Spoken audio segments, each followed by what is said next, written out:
గళద్దానగండం మిళద్భృంగషండం చలచ్చారు సుండం జగత్ప్రాణసౌండం కనద్దంతకాండం విపద్భంగచండం శివప్రేమపిండం భజే వక్రతుండం భజే Vakratundam. ETV life ఆధ్యాత్మిక channel తమసోమ జ్యోతిర్గమయ పురాణ రహస్యాలు అనేటువంటి కార్యక్రమానికి స్వాగతం.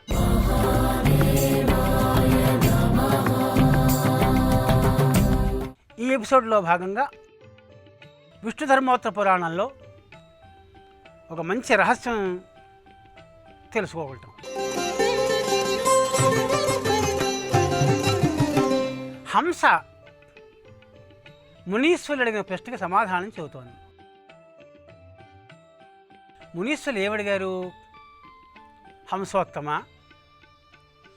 ఏది ఉంటే ప్రపంచంలోకి ఏది అక్కర్లేదో, దేనివల్ల అన్నీ లభ్యమవుతాయో, ఏది సర్వోత్కృష్టమైన గుణమో అటువంటిది ఏమిటో మాకు తెలియజేవయ్యా. ఏ గుణం ఉంటే డబ్బు కాదు, విద్య కాదు, భక్తి కాదు, ఉన్నతి కాదు, ఏ విధమైన అభివృద్ధి కాదు, ఏదైనా లభిస్తుందో అదేమిటో తెలియజేవయ్యా అని అడిగారు. అప్పుడు హంస శీలం గురించి చెబుతోంది. గొప్ప రహస్యం ఇది. శీలం ఉంటేట అన్నీ వస్తాయటండి. క్యారెక్టర్ లేని వాడికి ఎంత డబ్బున్నా, ఎంత చదువున్నా, ఎంత ఉన్నతి పదవి ఉన్నా, ఎన్ని తెలివితేటలున్నా అన్నీ వ్యర్థాలటండి. చెట్టు ఉంది, ఆకులు పళ్ళు కలకల్లాడుతూ ఉన్నప్పుడు ఆ చెట్టు దారి వేరు, అవన్నీ రాలిపోయి మోడుగా ఉంటే చెట్టు వేరు. కనుక ఆకులు పళ్ళు ఏవీ లేకుండా మోడు బారిపోయిన చెట్టు అటువంటి తోట సరైన శీలం లేనివాడు అటువంటి వాట. చాలా ఉత్తమమైన గుణం రాజుకి, అధికారికి, ప్రతి వ్యక్తికి ఉండవలసిన గుణం చెబుతోంది హంస. శీలం ప్రధానం లోకేస్మిన్ తస్మిన్ సర్వం ప్రతిష్ఠితం శీలేన సర్వమాప్నోతి యత్కించిత్ మనసేచ్ఛయా. ఏవ ఆశ్చర్యమండి! శీలేన సర్వం ప్రాప్నోతి. నువ్వు మంచి శీలం కలిగి ఉండు, నీకన్నీ దానంతరవే వస్తాయండి. ఇప్పుడు చదువు వచ్చేస్తుందా, డబ్బు వచ్చేస్తుందా, అధికారం వచ్చేస్తుందా, అన్నీ వస్తాయట. నీ శీలంలో ఎక్కడ మచ్చ లేకుండా ఉండాలట. మానవ సమాజానికి శీలం ఎంత ముఖ్యమో చెబుతోంది ఈ 263వ అధ్యాయంలో విష్ణుధర్మోత్తర పురాణం 3వ భాగంలో. శీలం ప్రధానం లోకేస్మిన్, మానవతా గుణాలు చెబుతూ మానవునికి ఉండవలసిన గుణాలు, ఉన్నతమైన గుణం ఏమిటయ్యా? దట్ ఈస్ కాల్డ్ శీల అన్నారు. శీలం ప్రధానం లోకేస్మిన్ తస్మిన్ సర్వం ప్రతిష్ఠితం. మొత్తం లోకంలో ఏది కావాలన్నా ఈ శీలం మీద ఆధారపడి ఉంటుంది. 100 రూపాయలు ఇద్దామని వస్తే నీ శీలం తప్పుడు శీలం తెలిసిన తర్వాత రూపాయి కూడా ఇవ్వకుండా వెళ్ళిపోతారు. అసలు ఏవి ఇవ్వకూడదని వస్తే నీ శీలాన్ని బట్టి ఈ మహానుభావుడు సాష్టాంగ నమస్కారం చేయాలని వాడికి ఉన్నదంతా దోచిపెడతారు. అంతటి ప్రాధాన్యం అని చెబుతా హంస చెబుతోంది. క్రియాశీల విహీనస్య భవంతి విఫలాకృతాః. నాయనా, నీకు ఎన్ని బట్టలున్నా, నీకు ఎంత అందం ఉన్నా, ఎన్ని ధనరాశులున్నా, ఎన్ని బ్యాంక్ అకౌంట్లు ఉన్నా, ఎంత మహాపండితుడు అయినా, నీ క్యారెక్టర్ మచ్చలేని క్యారెక్టర్ అయితే నీకు ఇవన్నీ శోభిస్తాయి తప్ప లేకపోతే ఇవన్నీ మాడి మసైపోతాయా అని చెబుతున్నాడండి హంస. ఒకసారి దుర్యోధనుడు భోరుభోరం ఏడుస్తున్నట్టు ఇంటికి వచ్చి ధర్మరాజు చేసిన రాజసూయాగానికి వెళ్ళి ఆ వైభవాన్ని చూసి ఆ తర్వాత కూడా అన్నీ తిలకించి భంగపడి ఈ పాండవులకి ఇంత ఐశ్వర్యం ఎలా వచ్చిందిరా బాబు అని సహించుకోలేక ఈర్ష్యాసూయు కనుక కుమిలిపోతున్నట్ట. ఆ అవస్థను చూసాడు ధృతరాష్ట్రుడు. నాయనా ఏమైందిరా, ఎందుకురా అలా ఉన్నావు అన్నట్టు. మనం కట్టుబట్టలతో పంపించేసే ఒక మూల వాళ్ళు వెళ్ళినట్లుగా ఉండక రాజ్యాన్ని ఏర్పాటు చేసుకున్నారు, రాజసూయాగాన్ని చేశాడు, 4 దిక్కుల నుంచి బ్రహ్మాండంగా ఐశ్వర్యం అలా బళ్ళతో తీసుకొచ్చారు ఐశ్వర్యాన్ని. రాజులు ఏనుగు మీద వచ్చి అనేకైన ఆభరణాలు ఇస్తే పెద్ద ఇల్లు కట్టా, అందులో పడేసేవాడిని నేనే తీసా మూటలు తీసి లోపల పడేసేవాడిని, నాకు ఆ డ్యూటీ వేశారు. అంత ఐశ్వర్యాన్ని చూసి నేను సహించలేకపోతున్నాను నాన్న అన్నట్టు. అందుకోసం ఏడుస్తూటరా, నీకు అని బుద్ధి ఉందిరా, మరి నాకు ఐశ్వర్యం కావాలి, ఏం చేయమంటావు అన్నట్టు. అప్పుడు చెప్పాడు ధృతరాష్ట్రుడు, నువ్వు శీలాన్ని తయారు చేసుకోరా అన్నట్టు. శీలం ప్రధానం, శీలాన్ని పెంపొందించుకోరా, స్వచ్ఛమైన శీలాన్ని కలిగి ఉండరా, ఆ డబ్బంతా నీకు వస్తుందిరా. ధర్మరాజు అటువంటి శీలం కలిగి ఉన్నాడు కనుక లోకంలో ఎక్కడెక్కడున్న ఐశ్వర్యం అతను వరించిందిరా అన్నట్టు. ఊరుకో, వాళ్ళ తమ్ముడు యుద్ధం చేసి తీసుకొచ్చారు, శీలాన్ని బట్టి వచ్చిందంట వీటి. వాళ్ళ తమ్ముడు యుద్ధం చేస్తే వచ్చేసిందా, లంకకి వెళ్ళాట సహదేవుడు. మా అన్నగారు ధర్మరాజు వారు అశ్వమేధయాగం చేస్తున్నారు, రాజసూయాగం చేస్తున్నారు, డబ్బు కోసం కప్పం కట్టమని వచ్చారు, మీరు కప్పం అడగడం ఏంటి మహానుభావ, అడగకుండా ఇవ్వాల్సిన బాధ్యత మాది అని విభీషణుడు లంకలో వజ్ర వైడూర్యాదులన్నీ తీసుకొచ్చి మూటలతో బళ్ళతో ఇచ్చి అతనికి సమర్పణ చేసేట. ఎందుకని? ధర్మరాజు గొప్పతనం అది అని ధృతరాష్ట్రుడు దుర్యోధనుడు ఒక కథ చెప్పాడండి. ఏమిటో తెలుసునా? ప్రహ్లాదుడు చాలా గొప్పవాడు కదా, మాకు అందరికీ తెలుసును కదా, విష్ణుభక్తుడు కదా, నిరంతరము హరి హరి హరి హరి అనేవాడు కదా. అటువంటి ప్రహ్లాదుడు ఇంత ఐశ్వర్యం ఎలా వచ్చిందా అని చూసి ఇంద్రుడు బ్రాహ్మణ వేషంలో వచ్చాట. ప్రహ్లాద మహానుభావ, చాలా గొప్పవాడు అయ్యా నువ్వు, సాక్షాత్ విష్ణు భక్తాగ్రేసుడు అయ్యా, ఇంతటి గొప్పతనం ఎలా వచ్చిందంటావయ్యా అని అడిగేట. నాకు నా శీలం మూలంగా వచ్చింది అన్నట్టండి. అవునా? అవును. ఏమిటా శీలం? నిరంతరము సర్వము ఆ విష్ణువునికి సమర్పించుకున్నాను. విష్ణుని గుల్లము చేర్చి పడుకున్నా, నన్ను తింటున్నా, కూర్చున్నా, నడుస్తున్నా, నిద్రపోతున్నా, హరి హరి హరి. నిరంతరము ఆ విష్ణు భక్తి అనే శీలం కలిగి ఉండడం చేత నాకు ఇంత గొప్పతనం వచ్చింది అన్నట్టు. అబ్బు మహానుభావ, నీకు నమస్కారం అయ్యా, నాకు వరం ఇస్తావా అన్నట్ట. మరి ముసలి బ్రాహ్మడు వరం అడుగుతున్నాడు, సరే ఏం కావాలో చెప్పాలి అన్నట్ట. నాకు నీ శీలం అన్నట్టు. చూసారా, నాకు నీ శీలం ఇచ్చేయన్నట్ట. మర్చిపోయింది ప్రహ్లాదుడికి, మరి ఇలా అడుగుతాడు అనుకోలేదు. సరే, శీలవహం తుభ్యమహం సంప్రదదే అన్నట్ట. నా యావత్ శీలాన్ని నీకు ఇచ్చేస్తున్నాను అన్నట్టండి. ఎప్పుడో శీలాన్ని దానం చేసేసాడో ఆయన ఒంట్లోంచి గొప్ప తేజస్సు ఆ బ్రాహ్మణుడికి వెళ్ళిపోయింట. ఆ ప్రహ్లాదుడు నీరసపడ్డట ఆ శీలం వెళ్ళిపోవడంతో. ఆ శీలం అయిన వెంటనే ఏమైందట, ఆయనలో ధర్మం ఉంది, ఆ ధర్మం కూడా ఒక తేజస్సుగా మారిపోయి అది వెళ్ళిపోయింట. చెయ్యి ఎదిరింది, ఈ చేతిలోంచి ధర్మం అనే ఒక తేజస్సు బయటకు వచ్చేసింది, ఆయనలోకి వెళ్ళిపోయింట. ఆ తర్వాత ఏమైంది, సత్యమనే తేజస్సు కుడి చేతిలోంచి వచ్చేసి వెళ్ళిపోయింట. ఆ తర్వాత వృత్తము అనేటువంటి తేజస్సు ఆయనలోంచి వెళ్ళిపోయింట. ఆ తర్వాత బలం అనే తేజస్సు ఆయనలోంచి వెళ్ళిపోయింట. ఆ తర్వాత సమస్త ఐశ్వర్యము కూడా ప్రహ్లాదుల్లోంచి ఆ ఇంద్రుడికి వెళ్ళిపోయాట, ఆ మారు వేషాలు ఉన్న బ్రాహ్మడికి వెళ్ళిపోయాట. ఈ ప్రహ్లాదుడు కాస్త అలా వికారంగా కూర్చున్నట్ట. శీలం లేకపోతే ధర్మం పోతుంది, ఆ ధర్మానాశన సత్యం పోతుంది, అదే సత్యానాశించినటువంటి లక్ష్మి పోతుంది, బలం పోతుంది, సర్వము పోతాయి. ఇదిరా నాయనా అని చెప్పాడు ధృతరాష్ట్రుడు దుర్యోధనుడికి. కనుక శీలం ఎంత గొప్పదో కదా అని చెబుతూ హంస ముళ్ళుకు చెబుతోంది. ఏమని? శీలేన దేవరాట్టు శక్రః సురైశ్వర్యం అవాప్తవాన్. కేవలం శీలం చేతే దేవతలకు ప్రభు అయిన ఇంద్రుడు మంచి ఐశ్వర్యవంతుడయ్యాడయ్యా. శీలేన ధర్మరాజోపి ధర్మరాజత్వమాప్తవాన్. శీలేన ధర్మరాజోపి, ధర్మరాజుకి అంత ఐశ్వర్యం ఎలా వచ్చింది? అరణ్యవాసం చేస్తున్నా, కౌరవులు అష్టకష్టాలు పెట్టినా, మాయాజోదంలో సమస్తము లాక్కున్నా, ఆ దుర్యోధనుడిని ఒక గంధర్వుడు పట్టుకుపోతుంటే తమ్ముల్ని పంపించి విడిపించాడే. తను అవమానపరచడం కోసం వచ్చిన ఆ దుర్యోధనుడిని రక్షించాడే. అది క్యారెక్టర్ అంటే. నన్ను హింస పెట్టా కుదరా, మా పాండవుల రాజ్యం లాక్కున్నా కుదరా, దుర్మార్గుల చావం లేదు.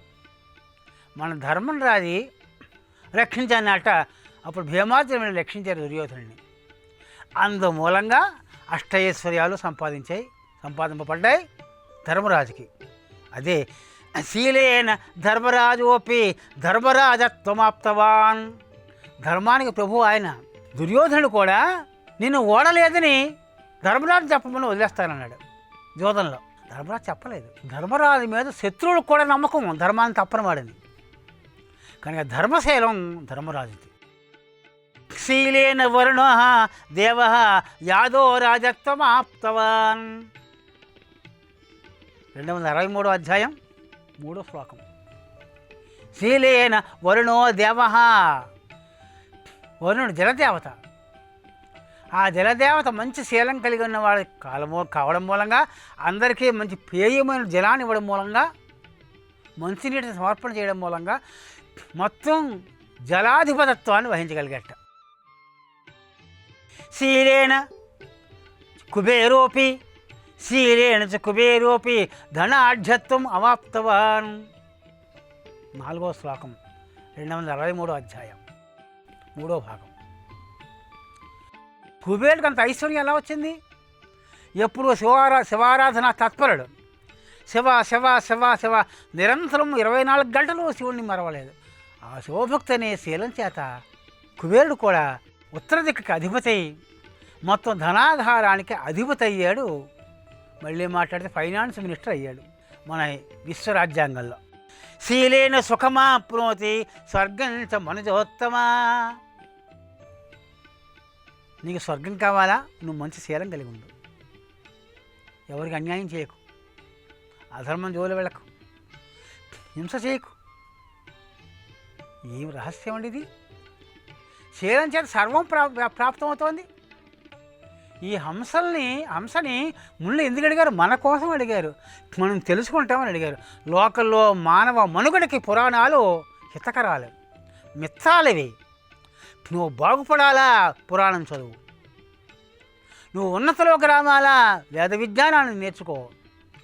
నువ్వు భాగ్యవంతుడు అవ్వాలా? అందరినీ సమానంగా చూడాలా? నువ్వు ప్రభువు అవ్వాలా? నువ్వు స్వర్గాన్ని పొందాలా?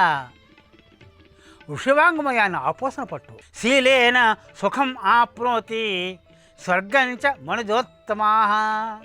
ఓ మునీశ్వరులారా, స్వర్గం కావాలంటే మంచి శీలం కలిగి ఉన్నాయి. మునీశ్వరులైనంత మాత్రం చేత, యతీశ్వరులైనంత మాత్రం చేత, సన్యాసులు పీఠాధిపతులైనంత మాత్రం చేత వాళ్ళకి స్వర్గం రాదు. వాళ్ళు ఉత్తమగతులు కలగవు. వాళ్ళు కూడా అన్యాయానికి కొమ్ము కాస్తే వాళ్ళు భ్రష్టులు కాక తప్పదు సుమా అని చెబుతోంది ఒక హంస. శీలేన తదవాప్నోతి యత్ర గత్వా న శోచతి. నీకు మోక్షం కావాలంటే మంచి శీలం కలిగి ఉండాలటండి. అందరికీ తప్పకుండా పొందదగింది ఒకటే ఒక్కటి ఉంది, దట్ ఈజ్ కాల్డ్ మోక్ష. ఈ జన్మ అయిపోయిన వెంటనే మనకి దేవుళ్ళు కలిసిపోవాలి, సాయుధ్య మోక్షం కలగాలి.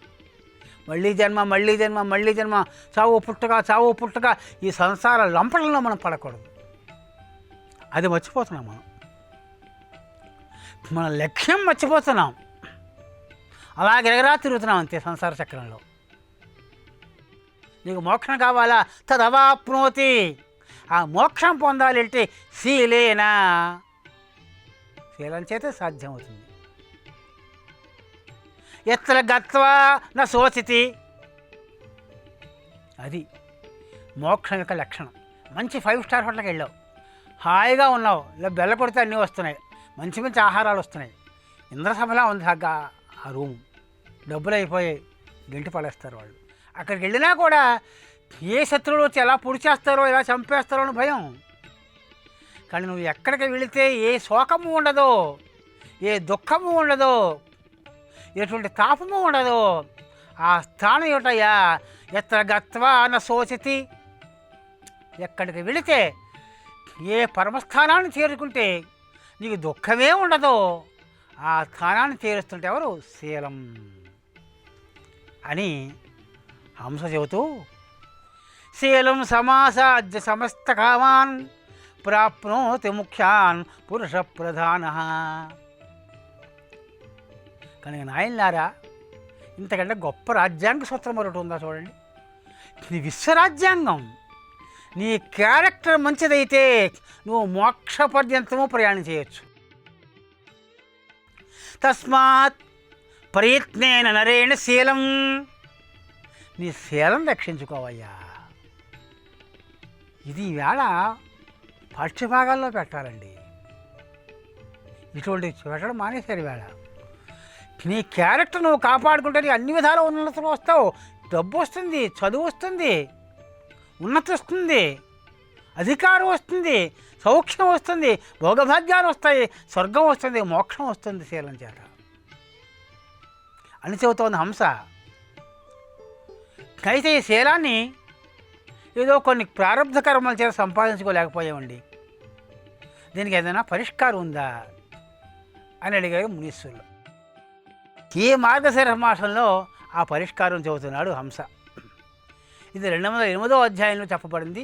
విష్ణు ధర్మోత్తర పురాణం 3వ భాగం 208వ అధ్యాయంలో.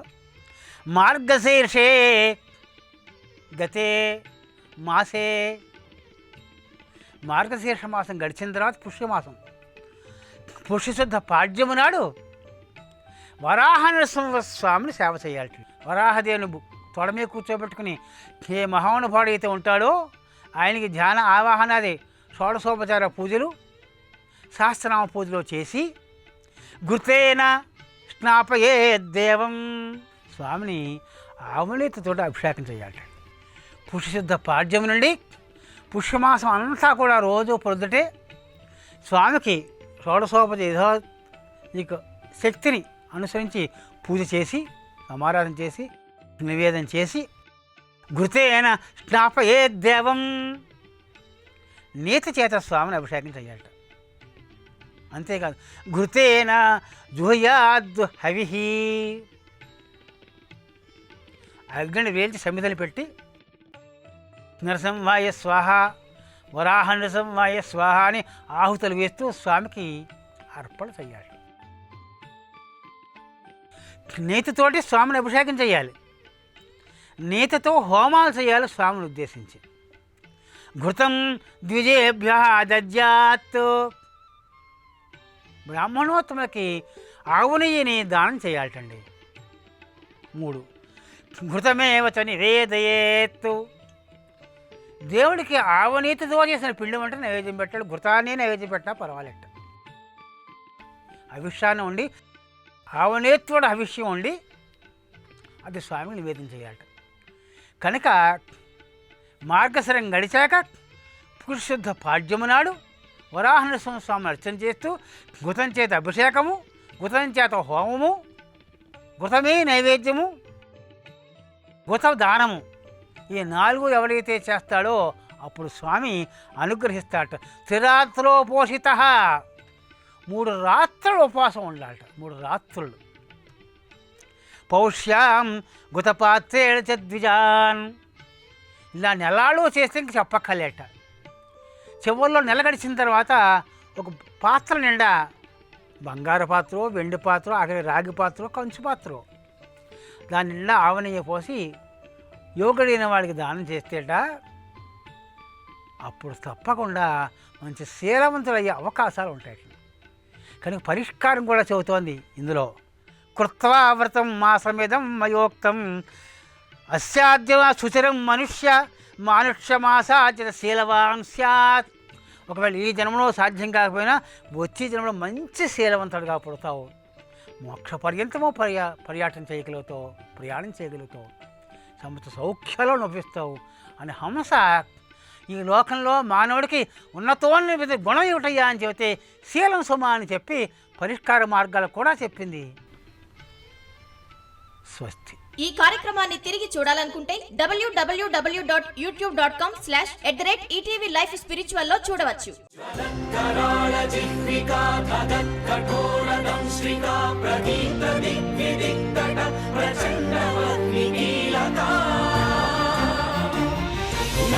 సహస్ర శత సహస్ర కోటి కోటి కేసరం నమో నమః.